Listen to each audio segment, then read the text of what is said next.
11 lang ako noon nung tinawag ako ni Papa. Tapos sabi niya may mahalaga daw siyang gagawin para sa bansa.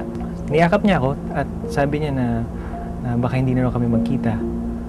So ako na raw bahala kay Mama at sa pamilya. Doon ko lang naintindihan na hindi na siya sa amin lang. Sa lahat ng Pilipino na siya. Gringo Honasan sa Senado ng Pilipino.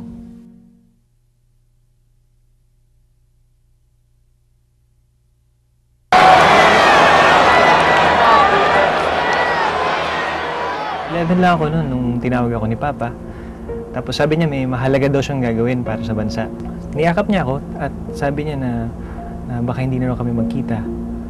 So ako na raw bahala kay Mama at sa pamilya. Doon ko lang naintindihan na hindi na siya sa amin lang. Sa lahat ng Pilipino na siya.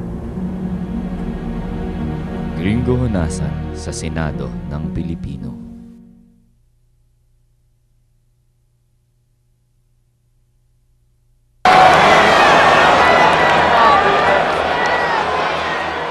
Eleven lang ako noon nung tinawag ako ni Papa.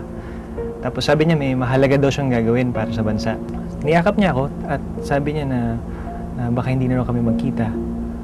So ako na raw bahala kay Mama at sa pamilya. Doon ko lang naintindihan na hindi na siya sa amin lang. Sa lahat ng Pilipino na siya. Gringo Honasan sa Senado ng Pilipino.